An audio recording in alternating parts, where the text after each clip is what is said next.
तो आप भी मुगलों से लड़े, हम भी लड़ रहे हैं, तो ये हमारा नाता है। जो लोग प्रदेश में केराला के माध्यम से कश्मीर बनाने की ओर का सपना देख रहे थे,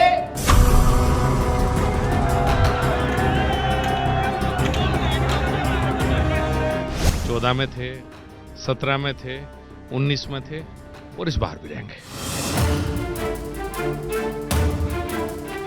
भैया हम इन चीजों में बहस नहीं कर रहे, आपका मन है। देखो मेरी बात, जाट समुदाय माननीय अमित भाई शाह जी को अपना एक सदस्य के रूप में उनको मानता है, उनका सम्मान करता है।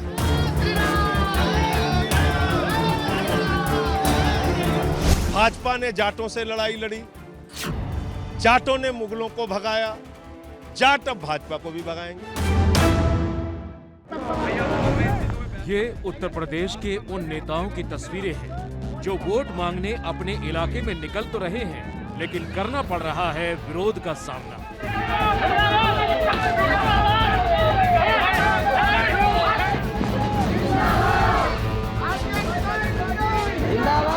पश्चिमी यूपी की अलग अलग विधानसभा सीटों से ये तस्वीरें पिछले कई दिनों से सामने आ रही हैं।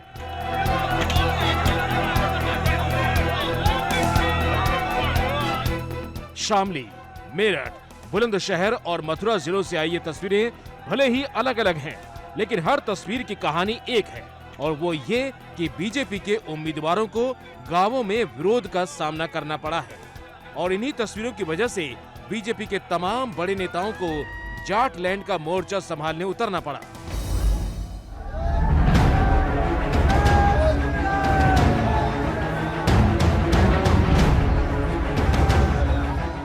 बीजेपी के पूर्व अध्यक्ष और देश के गृह मंत्री अमित शाह लगातार पश्चिमी यूपी के दौरे कर रहे हैं और वोटरों को अपने पक्ष में गोलबंद करने में जुटे हैं।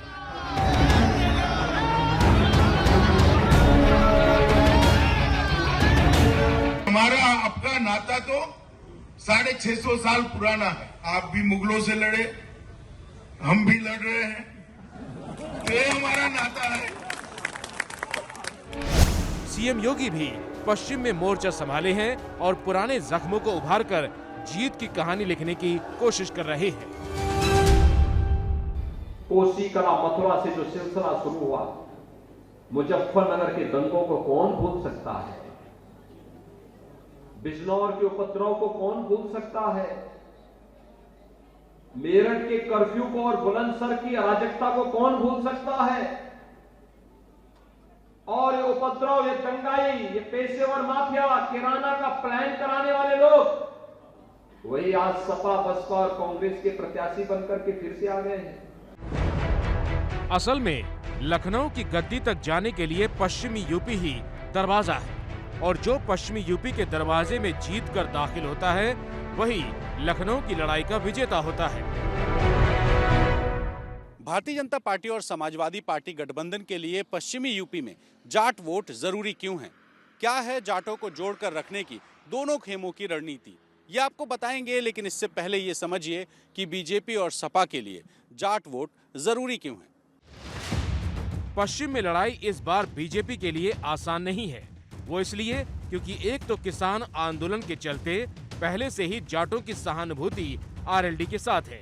दूसरा, बीजेपी के उम्मीदवारों को गांवों में वोट मांगने में दिक्कत आ रही है, और दिक्कत की गवाही देती हैं ये तस्वीरें। शामली जिले के लिलोन गांव की ये तस्वीर देखिए, जहां ग्रामीणों ने अपने घरों के बाहर लिख दिया कि बीजेपी के नेताओं का घर के अंदर आना मना है। घर के अंदर केवल आरएलडी वाले ही आ सकते हैं। शामली वो जगह है जहां जाट वोटर अच्छी तादाद में हैं और बीजेपी से तेजेंद्र निर्वाल उम्मीदवार है। पिछले दिनों कई गांवों में तेजेंद्र निर्वाल को प्रचार करने से रोक दिया गया। इसी तरह की तस्वीरें सिवाल खास से भी सामने आई हैं। 24 तारीख को मेरठ की सिवाल खास विधानसभा क्षेत्र में बीजेपी प्रत्याशी का विरोध किया गया। कई गाड़ियों पर तो पथराव तक हो गया। पुलिस इस मामले की जांच कर रही है।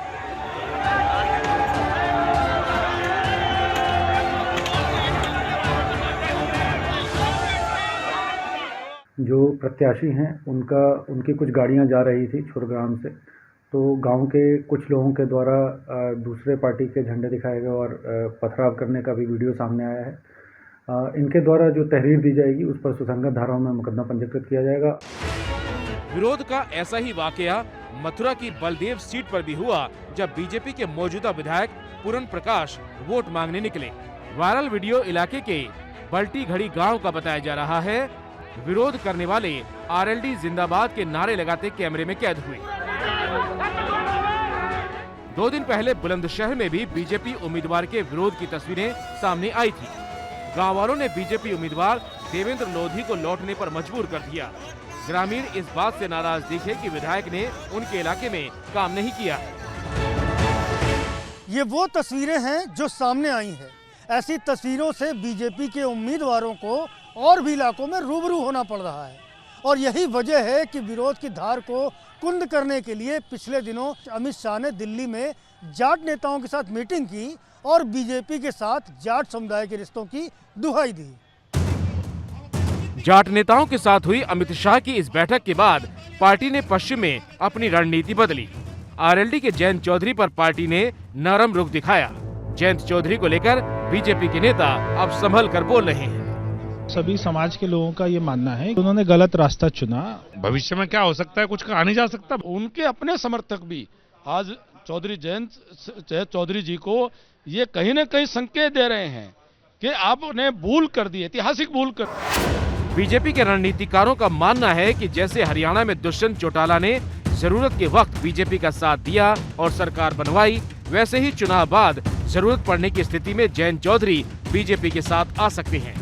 लिहाजा बीजेपी ने उन पर हमले की रणनीति बदल दी है।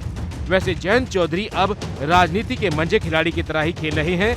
बीजेपी के बयान पर जयंत ने गुरुवार को ही अपनी गूगली फेंक दी थी। लोग कहां थे जो आज आपसे उम्मीद कर रहे हैं, मुझसे उम्मीद कर रहे हैं? मैं कोई चवन्नी हूं जो ऐसे करके मैं पलट जाऊंगा? है क्या? राजनीति में कब कौन क्या करेगा किसी को पता नहीं। राजनीति के मैदान में कब कौन पलटी मार जाएगा कहा नहीं जा सकता। वैसे भी चौधरी परिवार सुविधा की राजनीति के लिए जाना जाता रहा है। जयंत के पिता अजीत सिंह बीजेपी के साथ भी रहे, कांग्रेस और समाजवादी पार्टी के साथ भी। ऐसे में आगे क्या होगा क्या पता। अभी जयंत चौधरी अखिलेश के साथ खड़े हैं और जमीनी एकता दिखाने के लिए दोनों मुजफ्फरनगर से लेकर मेरठ तक साथ दिख रहे हैं। बहुत लोग संशय भी लगा रहे थे संगम होगा कि नहीं, लेकिन हमारा तो संगम पहले ही हो चुका है। हमारा निर्णय ठोस है। चुनाव से पहले बहुत सारे लोग जाते और आते हैं जिन पर व्यापक समर्थन था, जिनके पास व्यापक जन समर्थन, जनता खड़ी थी साथ। वो देखिए समाजवादियों के साथ आए कि नहीं आए, अभी तक उसकी भरपाई भारतीय जनता पार्टी नहीं कर पाई। परेशानी जयंत और अखिलेश के गठबंधन में भी है। कुछ सीटों पर तो दोनों दलों के दावेदार हैं ही, कई सीटों पर जाट मुस्लिम एकता की कहानी लिखने में दिक्कत आ रही है।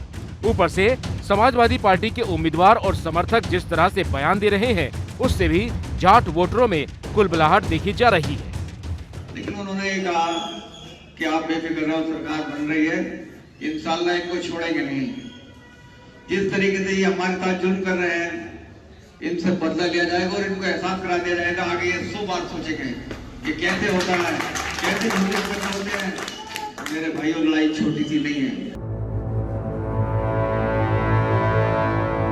जाट और मुस्लिम वोटर साथ टिके रहे तो गठबंधन फायदे में रहेगा, लेकिन 2014 से लेकर 2019 तक का वोटिंग पैटर्न वापस आया और ध्रुवीकरण का माहौल बना तो फिर बीजेपी के लिए राह आसान हो जाएगी। और ध्रुवीकरण से राह आसान क्यों हो जाएगी, इसके लिए आप 2014 से 2019 तक पश्चिमी यूपी का वोटिंग पैटर्न बताने वाले ये आंकड़े देखिए। 2014 के लोकसभा चुनाव में बीजेपी ने पश्चिमी यूपी में 27 में से 24 सीटें जीती थी। सीएसडीएस के मुताबिक 2014 के चुनाव में 77% जाटों ने बीजेपी को वोट किया था। 2019 के लोकसभा चुनावों में भी बीजेपी ने पश्चिमी यूपी की 19 सीटों पर जीत दर्ज की थी। सीएसडीएस के मुताबिक तब बीजेपी को 91% जाटों ने वोट किया था।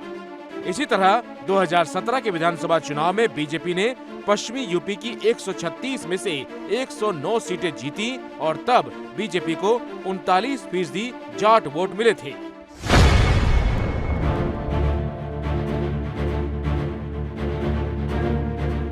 यानी कहानी बिल्कुल साफ है कि बिना जाट वोटों के पश्चिमी यूपी में कमल खिलाना हिमालय से संजीवनी बूटी लाने के बराबर है। ये बात बीजेपी जानती है, इसीलिए जाट वोटों को साधने के लिए कोई कसर नहीं छोड़ी जा रही। लेकिन सवाल ये है कि आखिर जाट बीजेपी से नाराज क्यों हैं?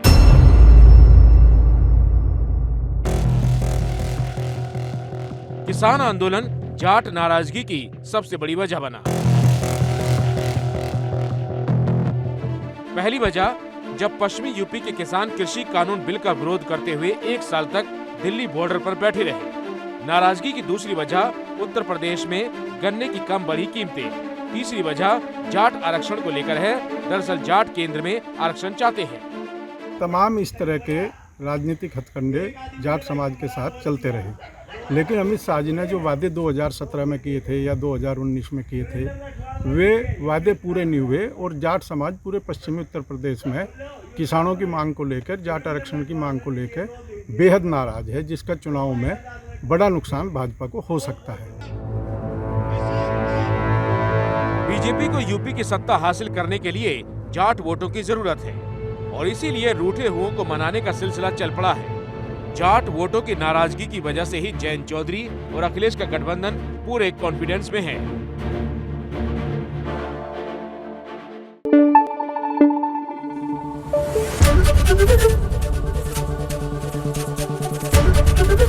एबीपी न्यूज आपको रखे आगे।